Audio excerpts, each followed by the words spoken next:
Muy buenas tardes. Creo que ya es tarde, ¿no? Es un placer para mí estar aquí con ustedes hoy, especialmente porque es un honor poder presentar a dos personas, a dos colombianos que honestamente no necesitan ninguna presentación porque todos los conocemos. Pero más importante es de que para mí hay tres temas en común, entre ellos y FedEx. Primero que nada, Colombia, el compromiso que FedEx tiene con Colombia, y comenzamos a reforzar ese compromiso en julio de este año, añadiendo un vuelo adicional, atendiendo las necesidades de los exportadores de perecederos desde Colombia. El segundo es el desarrollo económico. Desarrollo económico, nosotros estamos 100% convencidos de que sin FedEx el desarrollo económico global no puede ser sostenido, porque nosotros somos la última pieza de que conecta al exportador con el importador. Y con el desarrollo de e-commerce, obviamente eso es una gran oportunidad. Y tercero, pero no último, es el desarrollo social. En FedEx nosotros estamos comprometidos a ayudar a los 200 países y las comunidades en la cual nosotros, 220 países en la cual nosotros operamos. Una iniciativa que acaba de comenzar en este año es algo que nosotros llamamos FedEx Care 50 por 50. ¿Qué quiere decir eso? Nosotros tenemos un objetivo de que para el aniversario de nosotros de 50 años como empresa, en el 2023, vamos a conectar a 50 millones de personas alrededor del mundo apoyando ese desarrollo. Así que ya hablé con Carlos, creo que es una buena iniciativa de lo que estamos haciendo, compromiso con Colombia, pero también ayudar a las iniciativas de él. Muchas gracias. Creo que vamos a pasar un video. ¿Tú lo grabaste? Sí, sí.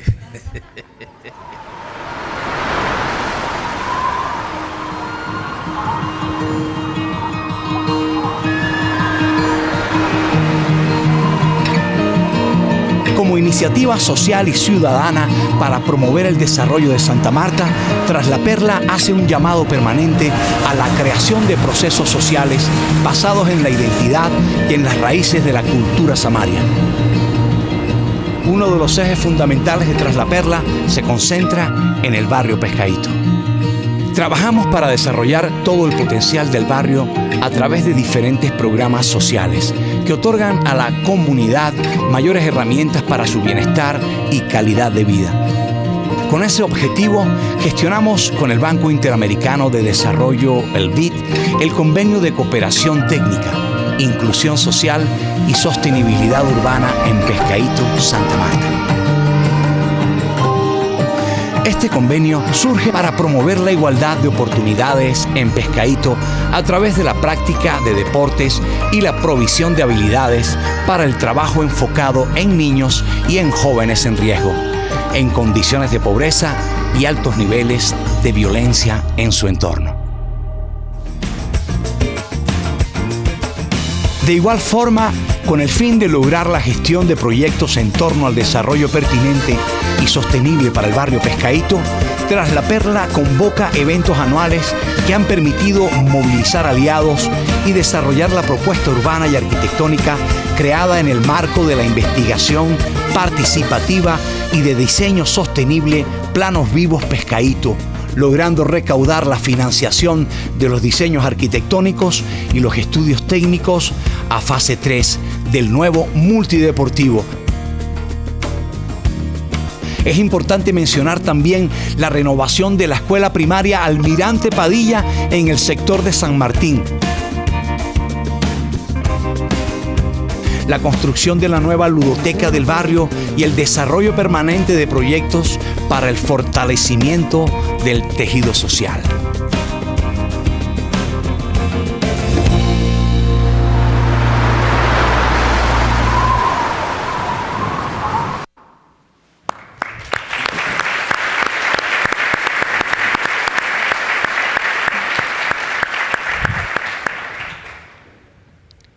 Luis Alberto Moreno is an innovative global leader.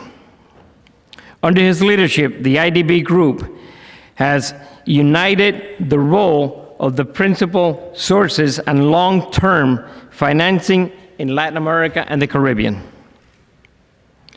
The organization has strengthened its relationship with the private sector and launched cross-cutting initiatives in areas including sustainable city, climate change, and digital transformation.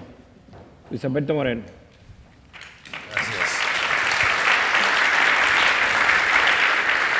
Carlos Vive is an international acclaimed figure in Latin America and a humanitarian. With an international reach as a Grammy Award-winning artist, Carlos founded an initiative that is very close and dear to his heart in his hometown of Santa Marta, Colombia. Under his leadership, Tras la Perla de las Américas has successfully overseen an important milestone since he created it back in 2015. Carlos Vive. Thank you.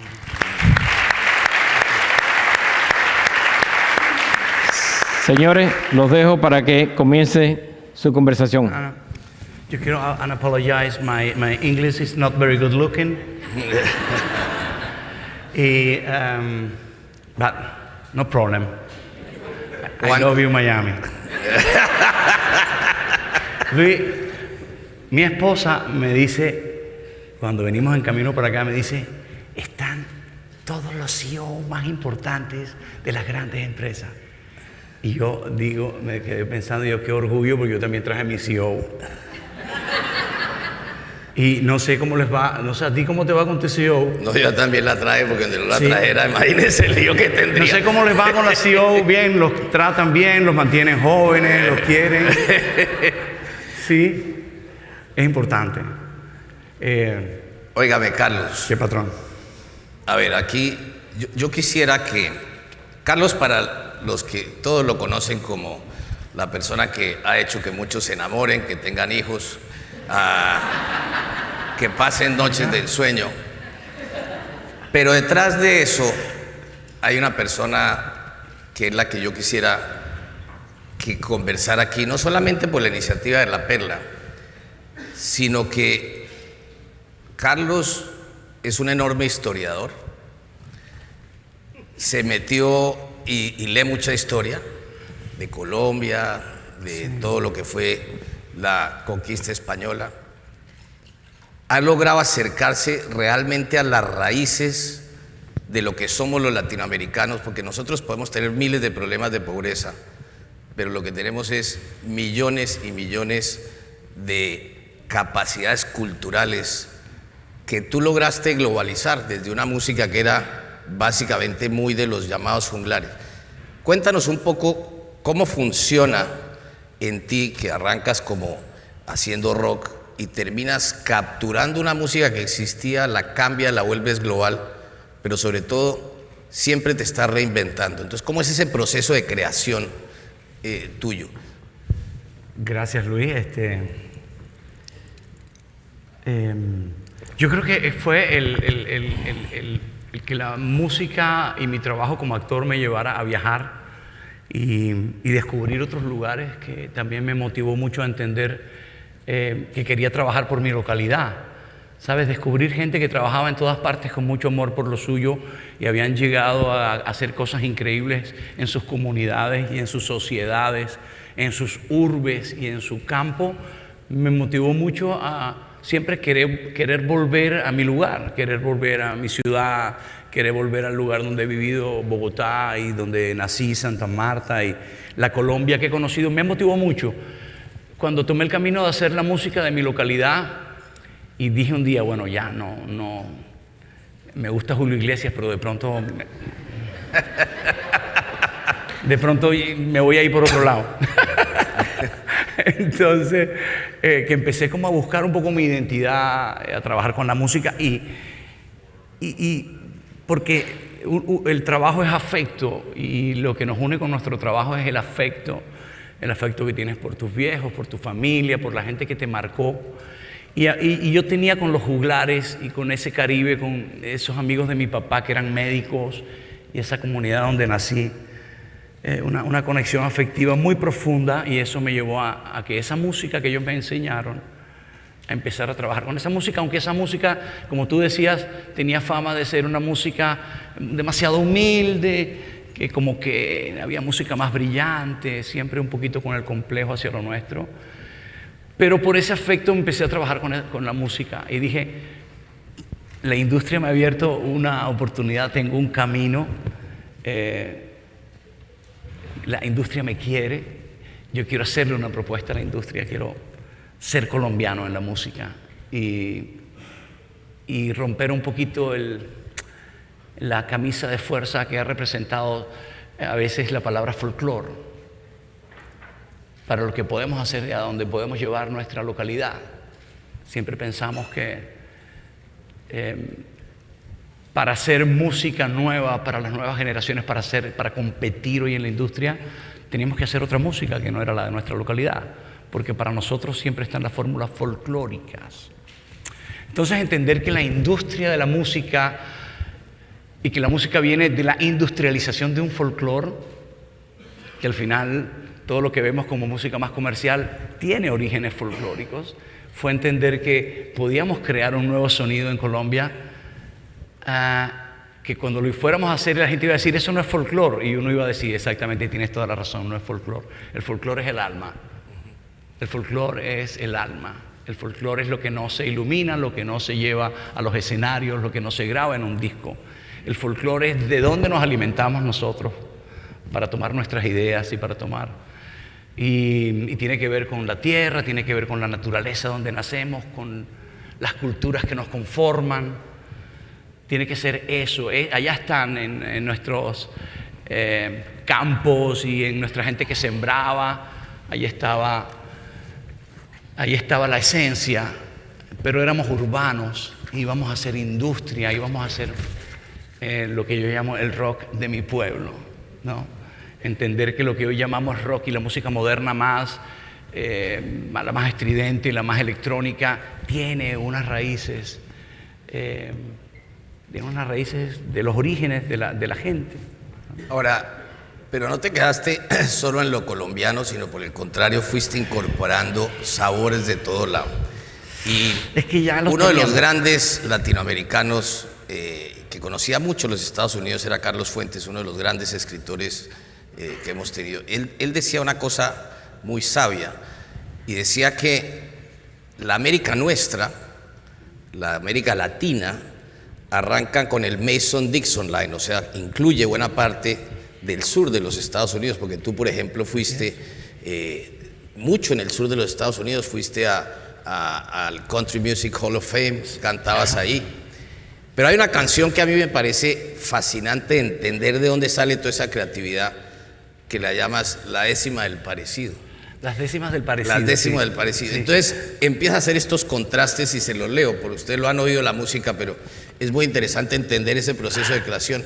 Él larga, pero alguna de las estrofas dice, se parece el mango al jobo, la papayuela y fruta bomba, la guama a la cañonondonga, yo no sé eso qué será, el tamarindo al algarrobo, la pitaya al corombolo, el melón a la patilla, la uvita a la pimentilla, el cocombro y el calabacín, y la ciudad de New Orleans se parece a Barranquilla. Ajá. ¿Qué hoja es esa? Así que tienes que decirlo, tienes que decirlo. Tienes que decirlo al estilo caribeño nuestro. Y la ciudad de New Orleans se parece a Barranquilla. Para que rime con calabacín. Ajá. Pero fíjate, por ejemplo, ahí está el río Magdalena. Mira. Está el río Mississippi. O sea, hay algo adentro. Es decir, eso es lo que conecta a Juárez, por ejemplo, cuando viene a New Orleans y llega un Juárez renovado a México. O sea, ahí hay toda una conectividad. Esa es la que tú...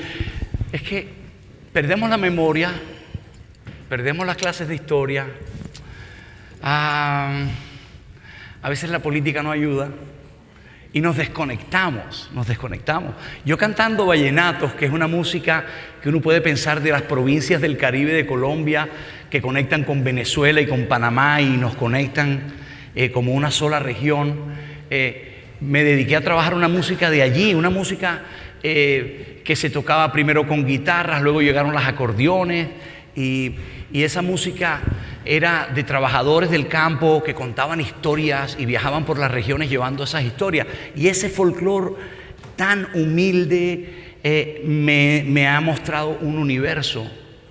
Yo, por ejemplo, Luis, estaba cantando para los Grammy cuando gané mi primer Grammy americano. Cantaba en el Staples Center de Los Ángeles y terminando de cantar me fui a la parte de atrás del tras bambalinas que llamamos, y allá llegó un señor que se llama Quinn Davis. Quinn Davis es el presidente del Festival de Jazz de Nueva Orleans y él me había visto, no habla español, y él me vio cantando con mi acordeonista guajiro y él dijo: ¿cómo se llama eso que tú cantas? Y yo le digo: vallenato. Y dice: ¿de dónde es eso? Y yo le digo: bueno, de las campiñas del Caribe colombiano, el Magdalena Grande, las sabanas de Bolívar. Me dijo: ok, Carlos, yo no sé, yo no hablo español. Yo no había oído nunca a ti ni tu vallenato, pero tú tienes que conocer Luisiana. Tú tienes que venir a Nueva Orleans al Festival de Jazz. Tú vas a cantar en el Festival de Jazz. ¿Qué fue lo que él vio que nosotros teníamos, que él conectó con esa música que él defiende en el Festival de Jazz, que es el Zydeco? You know, the Zydeco es the original rock and roll. Ese es the son of the blues. Y él conectó, y yo no hablo inglés y él no habla español. Y sentía un afecto y un cariño por lo que hacíamos. Y cuando yo conozco las bandas de Zydeco, yo decía: hey, estos son mis primos que hablan en inglés, los primos míos que hablan en inglés, con las diferencias que tenemos de que nuestra cultura del río Magdalena, que es nuestro Mississippi, y la cultura de la cumbia, que es nuestro blues, conservan en su fuerza percutiva mucho de la cultura americana nativa. Me refiero a lo que nosotros llamamos indígena. A diferencia del blues, que tiene una carga más de las corrientes africanas, de las corrientes francesas, de las corrientes europeas, donde lo indígena marca, pero no marca de la manera como nos transforma la cumbia. Entonces somos diferentes, pero tenemos cosas que nos conectan. Y a mí siempre me ha interesado más las cosas que nos conectan que las cosas que nos dividen. Pero justamente por eso es que las...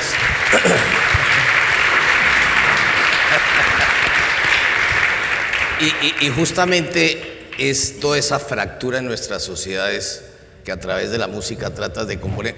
Oyéndote, el vallenato era una música que contaba historias y que iban viajando de pueblo en pueblo.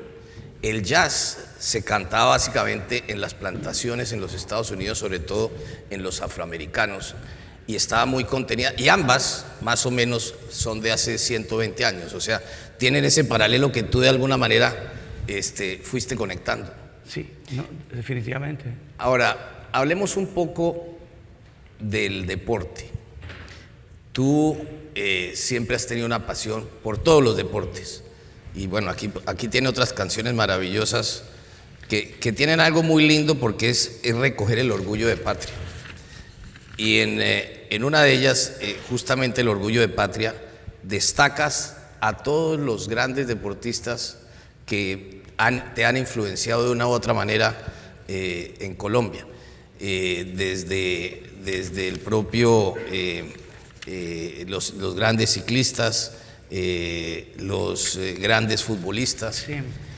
Y eso fue lo que te llevó a concentrarte tanto en Pescadito. Cuéntanos un poco cómo es esa travesía, porque sin duda, por lo menos como yo entiendo los temas de desarrollo y como los hemos querido llevar siempre en el BID, es entendiendo que esto no es una relación binaria con un Estado, sino que nosotros estamos en un proceso de mucha ebullición social, y que esa ebullición social tiene que pasar por inclusión con I mayúscula, que tiene todo, que tiene, por supuesto, los temas de género, de discapacidad, los temas asociados, por supuesto, a lo que puede tocar el deporte, la música, el arte. Todo eso hace parte de ese tejido que, si no está bien construido, la fractura social es muy profunda. Sí. Entonces, ¿cómo es esa llegada que haces a eso? Y cuéntanos un poco ya, ahora sí, los problemas que te encuentras tocando una música muy distinta a la que te ha tocado, que es la música con los políticos, con las discusiones presupuestales. Sí. Y bueno, aquí hay muchos CEO que le pueden dar una platica para la perla, por supuesto. ¿Seriously? No. Sí, es que el trabajo fundamental es sentir que estamos fragmentados como sociedad, como comunidad. El panorama es terrible porque no hay nada peor que los medios productivos se cansen de la gente necesitada, y la gente necesitada, y la gente sin los privilegios, y la gente sin la fortuna, o los más desafortunados terminen odiando a los más afortunados, ¿sí? Y lo mismo pasa, los más afortunados se aburran de los más desafortunados, y es lo que vemos en nuestras sociedades y en nuestras ciudades, y cómo la política de alguna manera alimenta eso, y lo que produce es lo que vemos: el estado de nuestras ciudades, el atraso en muchas de las grandes medidas importantes, ¿no? de alcanzar la economía a los más necesitados. Entonces, esa fragmentación tiene que empezar a curarse. Yo creo que ganarse la confianza mutua para ser entonces una comunidad que se una para sacar adelante sus sueños comunes, ¿no? Sus espacios comunes. Y entonces un poquito el trabajo de nuestra iniciativa va hacia eso, tocar esos lugares. Y la ciudad te muestra, por ejemplo, nosotros fuimos la cuna del carnaval que vino de Canarias, cuando Santa Marta, la primera ciudad fundada en Colombia, recibió ese acervo cultural que venía de Cádiz y de Canarias, y fue la capital, y tuvo su florecimiento en eso, y cómo olvidamos esa memoria y cómo no creamos instituciones alrededor de todo eso y perdimos. Lo mismo en el deporte. Hemos sido una de las potencias deportivas de nuestro país históricamente, donde se jugó el primer partido de fútbol entre ingleses y samarios. Ocurrió allí, en la bahía más linda de América, que tú conoces, ¿no? Y esos ingleses venían por el oro que estaba en las costas colombianas. Claro, a quitárselos a los españoles, que también nos la estaban quitando. Eso, y claro, pero después nos trajeron el tren, nos trajeron la posibilidad de tener un puerto y exportar frutas, ¿sí? Y eso nos dejó el fútbol. Y eso sembró en los pescadores de mi ciudad un talento especial para el deporte, para todos, para el béisbol, pero el fútbol en especial. Yo estoy hablando del barrio Pescadito, donde nació el pibe Valderrama, Didi Alex Valderrama, su familia por el lado de los Palacios, su familia por el lado de Valderrama, grandes jugadores de fútbol. Nació Radamel García, papá de Falcao. Es decir, es un lugar donde... Y si tú vas al lugar y perdimos la memoria, no construimos un gimnasio, no le dimos condiciones a la gente para seguir creciendo, si nos daban señales de que había mucho talento deportivo. Es un camino el deporte, es un camino la cultura a la solución de muchos de esos problemas que hoy son problemas de todas las comunidades y de todas las ciudades: el microtráfico, el tener expuesto a los jóvenes y en un barrio que fue construido por el puerto, ¿no? Se estaba dando una situación muy difícil. Y ahí es donde hemos querido trabajar, y por supuesto soñamos con una infraestructura para la que necesitamos dinero, pero el trabajo más importante es el que hemos hecho con la comunidad. Claro. El de empoderarlos, de decirles: ustedes valen. Es decir, ustedes miren lo que teníamos, miren lo que ustedes de dónde vienen, ¿no? Que la misma comunidad recobre su memoria histórica y entonces se capaciten y se preparen para lo que el barrio debe ser para la ciudad. Y ese es el trabajo que no se ve, que no pone un ladrillo, ¿no? pero es el trabajo que olvidamos hacer con la gente. Porque al final lo que la gente necesita es cariño, es atención, es que la incluyamos, es que forme parte de nuestro, ¿cómo se dice?, de nuestro planetario, de donde vivimos y para quien vivimos. Entonces, creo que es importante hablar de esto en nuestra ciudad y hablar con los empresarios, con los CEO entonces de las compañías importantes de nuestra ciudad, que nos acostumbramos históricamente a un asistencialismo que no era efectivo, que era vacuo. ¿Cómo yo me quito mi remordimiento porque yo tengo dinero? ¿Cómo me quito yo mi remordimiento y ayudo ahí? ¿No? Pero creo que es más importante que compartir el pescado que nos ganamos y que nos ganamos bien ganado, a formar parte de una enseñanza a nuestra comunidad, de cómo mi éxito puedo ponerlo al servicio de los menos favorecidos, que no son tontos, ¿no? Acostumbramos a nuestra comunidad, a nuestra gente más humilde, a pedir: hey Carlos, dame la liguita, hey Carlos. Y yo digo, ¿cómo subestimamos? Es que esa gente floja y no sé qué. No, hay que romper los patrones de subestimar a nuestra gente. No se puede seguir subestimando a nuestra gente. Tiene un potencial y va a ser maravilloso para todos que ellos estén con su potencial al máximo en sus comunidades, ¿no? Cuidando a sus hijos, cuidando a nuestros hijos, como estamos acostumbrados, ¿no? Así que creo que la labor fundamental de lo que hemos hecho radica ahí, en llegar a la comunidad y dar cariño y recordar, rescatar la memoria. Yo, Luis Alberto, no soy tan historiador como yo quisiera, pero amo la historia y me he interesado en conocer un poquito más de la historia nuestra para entender muchos de los problemas, ¿no? De la corrupción, por ejemplo, entender de dónde viene y por qué el fenómeno de la corrupción se ha enquistado en nuestra sociedad, ¿no? Cuenta el vallenato que habla del contrabando, por ejemplo. Claro, está en el blues también del sur. El diablo está por ahí siempre. ¿Bien? Los bluseros siempre le cantan al diablo, los vallenatos también le cantan al diablo. Y fue Francisco el Hombre, de los primeros juglares que se enfrentó al diablo. Y es una lectura literaria a lo que estamos enfrentados todos los días, ¿verdad? Así que sí, el vallenato habla del contrabando y también habla el blues del whisky y del contrabando. Es decir, tenemos hasta esas mismas problemáticas en esas tierras de nadie, un poco donde el Estado no pudo llegar, ¿no? Como nuestra Guajira, allá arriba, Colombo, venezolana, por donde entraba el whisky, por donde entraba todo lo que cuentan los vallenatos. Carlos, en todo este trabajo que me parece que es de la esencia de lo que hoy vive América Latina, o sea, si uno mira las calles de América Latina, lo que encuentra es mucha rabia. Hay un poco esta enorme desigualdad que siempre hubo en América Latina, pero tenemos un ciudadano más conectado, más educado, más informado, que está mirando el mundo de otra manera. Cuando uno te oye, claramente esa es la receta, o sea, es volver a la gente. Y en ese volver a la gente, el ganarse la confianza es un tema bien difícil. ¿Cómo fuiste logrando romper de que aquí viene, vives y después se va? Esto es todo cuento. Sí. ¿Cómo logra uno ir construyendo eso? Y dentro de todas las distintas generaciones, porque tú estás allí en el barrio Pescadito, están los muchachos que todos quieren ser jugadores de fútbol, o está la abuela, como los ve uno, las ve conversando o jugando en las distintas esquinas. ¿Cómo mantener ese balance social y que la gente empiece a decir, aquí hay algo que hay que apostarle? Que finalmente es lo que termina ayudando a romper esa fractura a la cual te referías. Vuelve a ser, Luis Alberto, la presencia, vuelve a ser...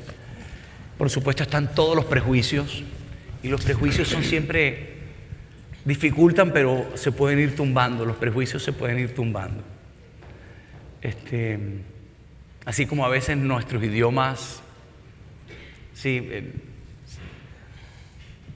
que el idioma no sea una barrera que siembre prejuicios, ¿no? Porque yo creo que nos podemos ver como seres humanos más allá de nuestra lengua, y lo digo un poco por las relaciones de nuestros países que no hablan las mismas lenguas. Hay mucho prejuicio, ¿no? Y a veces podemos hacer una mirada por encima de nuestro idioma y ver al ser humano. Pero lo mismo, en el barrio, es decir, yo sabía que eso iba a pasar, porque claro, mi apellido es un apellido que está en la política. Entonces, por supuesto, los que no están con los que están en la política y tienen mi apellido, ya yo era una persona que estaba buscando un camino político. A lo mejor estoy ofreciendo cosas que voy a trabajar porque tengo un camino político. Con eso he tenido que bregar, mucho. Y me ha tocado mojarme con ellos y aguantarme todos los prejuicios de todas partes, para que ellos entiendan que yo estoy ahí porque mi eslogan no es una mentira. Nos tenemos que unir por sacar adelante nuestra ciudad, ¿no? Y unir es unirse, ahí no hay manera. Y están los ejemplos en el mundo de las ciudades que se unieron a través de su empresariado, de sus fuerzas vivas, y más allá de los colores políticos, sacaron adelante los planes de una ciudad. Entonces aquí no hay más camino. Aquí o nos unimos o la ciudad no va para ninguna parte. Vamos a seguir con las mismas taras. Entonces, voy a un lado, me dicen una cosa, vamos y ya terminaron, a trabajar, vámonos a trabajar. Pero es la realidad, es la realidad. Y yo creo que eso se va venciendo con los resultados de la comunidad, los resultados en lo que nos esforzamos por llevarle a la comunidad y lograrlo. Y acompañarlos en esos momentos de formación, de ese liderazgo del barrio, ¿no? Porque es ver el barrio, es ver la ciudad, saber dónde están, así como en la antigua Atenas, dónde están los talentos en cada uno de ellos, cómo podemos sacar adelante la problemática de la primera infancia, cómo podemos sacar adelante, y es empoderándolo a ellos mismos, ¿no? Y devolviendo un sentido de pertenencia que no tenemos y que yo encuentro en otras partes del mundo y que quiero promover en mi ciudad. Sentido de pertenencia, yo soy dueño de esto. Si soy muy rico, igual puedo irme a París, que es muy lindo, sí, pero también voy a tener linda mi ciudad.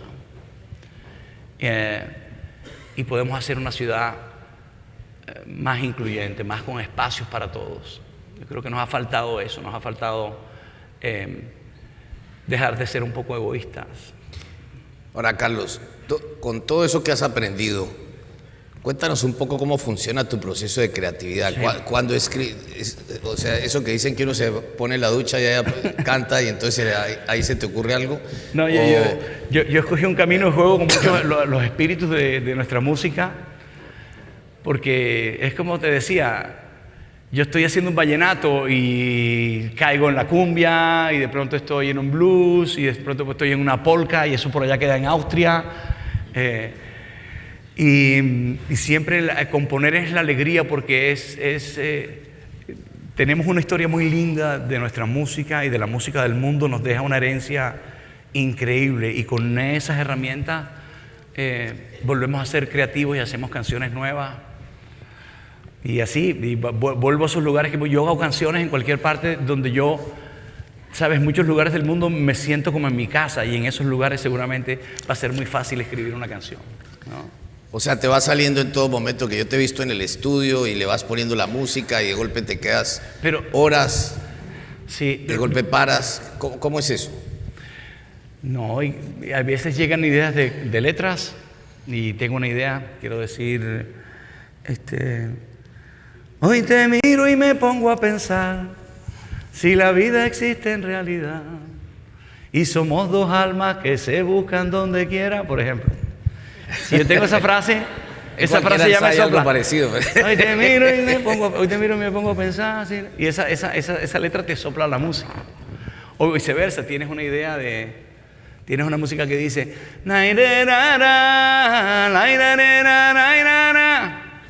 y ran. Ahí llego yo y ahí vamos a ver. Pero oye, pero tú me has preguntado ya mucho. ¿Te puedo preguntar a ti? Por favor. Claro.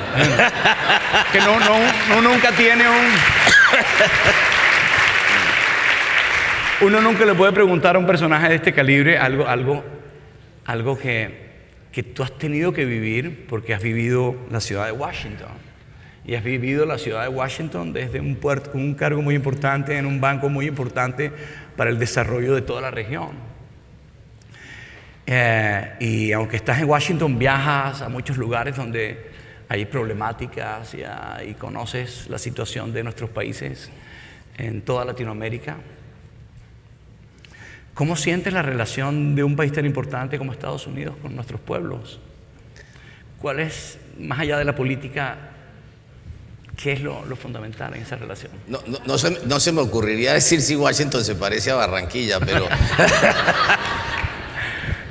No, a ver, obviamente que, digamos, Washington es el centro del poder político en el mundo, eso es indiscutible. Este sigue siendo un país supremamente importante para el mundo. Y lo más interesante de Washington es entender, y yo lo vine a entender con el tiempo, cuando uno lee la Declaración de Independencia de los Estados Unidos. Porque en la Declaración de Independencia de los Estados Unidos lo que había era una acusación al entonces rey Jorge III, creo que era, en que básicamente se pretendía que nadie tuviera poder exclusivo de nada y que el poder radicara mucho más de forma horizontal, que el presidente de los Estados Unidos, por ejemplo, su verdadero poder consiste en cómo usa el púlpito, o que el Senado de los Estados Unidos requiere 60 votos, para lo cual se toman decisiones mayoritarias, lo que supone llegar a procesos de consenso. Y todo eso hace que sea un sistema de decisiones muy complejo, muy distinto a los nuestros, que son regímenes bastante presidencialistas. Y en ese orden de ideas, pues hay de todo tipo de intereses, pero lo que leemos en la prensa es a donde están los problemas, es donde se ve Estados Unidos. No hay duda de que siempre los latinoamericanos nos quejamos de que no nos ponen suficiente atención. Y yo creo que eso, digamos, siempre existe, por lo menos esa mirada desde América Latina. Y creo que hay muchas oportunidades que por esa falta de diálogo, esa desconexión que a veces tenemos entre nosotros, perdemos oportunidades. Pero yo creo que estamos en un momento del mundo muy complejo, en que hay un enorme cuestionamiento sobre cosas que consideramos básicas, como por ejemplo la globalización. En este país, por ejemplo, en las últimas elecciones presidenciales, en encuestas que uno veía, el 50% de los norteamericanos no tenían más de $1,000 para atender una emergencia social. Y eso obviamente responde a una actitud política muy distinta. Y si uno observa, por ejemplo, la actual situación política acá y ve, digamos, toda la discusión dentro del Partido Demócrata, ve uno posiciones mucho más contrarias a lo que ha sido, por lo menos, la historia de los Estados Unidos. Eso no quiere decir que eso sea lo que vaya a ganar o no, pero hay digamos, esas corrientes, y eso es lo que uno observa en Washington, todo ese tipo de corrientes permanentemente, a las cuales hay que ponerles mucha atención. Pero yo también, de otro lado, veo que, y sobre todo para un grupo como este, la gran pregunta que nos tenemos que hacer, y es mucho de lo que tú planteabas, es cuánto más puede, por ejemplo, el sector privado ser ausente de esta discusión que tú estabas poniendo de relieve y que la circunscribías al barrio. ¿Cuánto más puede una empresa preocuparse simplemente de sus accionistas y no del entorno donde opera? Yo creo que ahí es donde está la gran pregunta.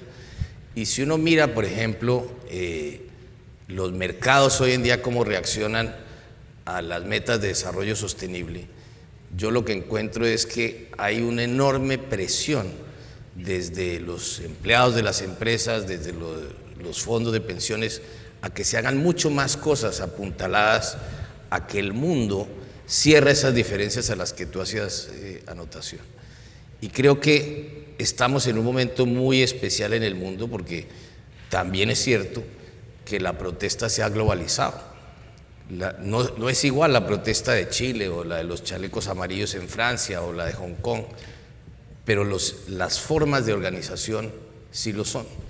Y eso hace que cualquier gobierno que tiene que hacer reformas, como es el caso de nuestros países, ese espacio de reformas se limita cada vez más, se hace más difícil, pero nunca ha sido tan necesario.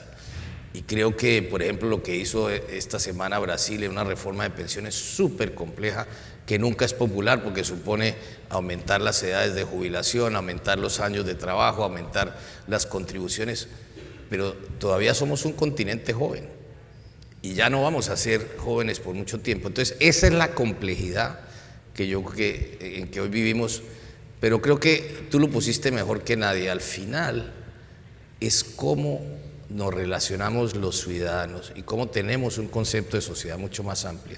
Y eso es lo que yo he tratado de hacer desde el banco, tocando la infinidad de problemas que tenemos que administrar todos los días.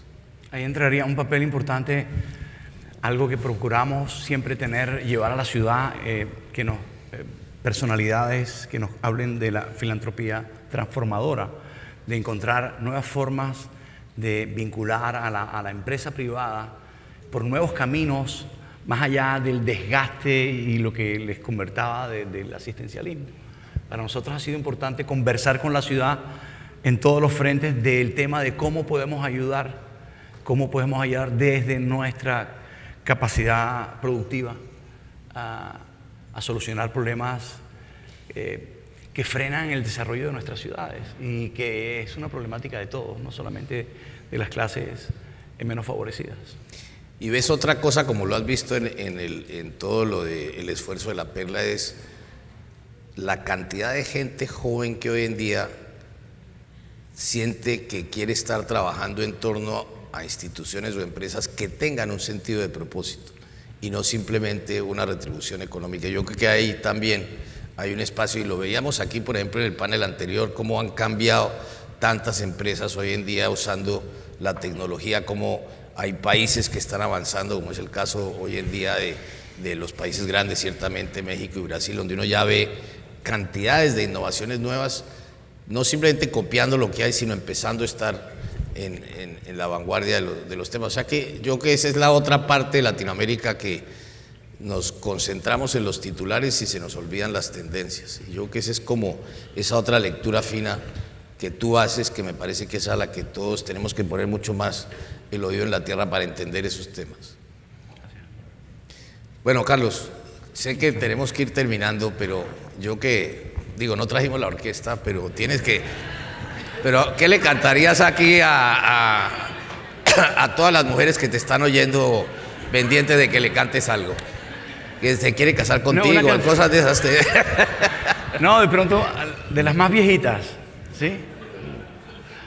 No estoy hablando de las chicas, ni me faltaba. Estoy hablando de mis canciones. Dice, como la luna que alumbra por la noche los caminos, como las hojas al viento, como el sol espanta el frío, como la tierra la lluvia y como el mar espera el río, así espero tu regreso a la tierra del olvido. Como naufragan mis miedos y navego en tu mirada, como alertan mis sentidos con tu voz enamorada, con tu sonrisa de niña, como me mueves el alma, como me quitas el sueño, como me...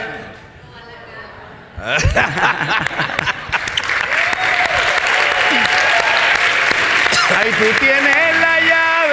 tienes la llave de mi corazón. Yo te quiero más que a mi vida, porque sin tu amor yo me muero. Muchas gracias. Muchas gracias. Como ven, esta es una conversación muy fácil y mal haría yo en ser el que hablaba, porque al lado de Carlos es muy difícil.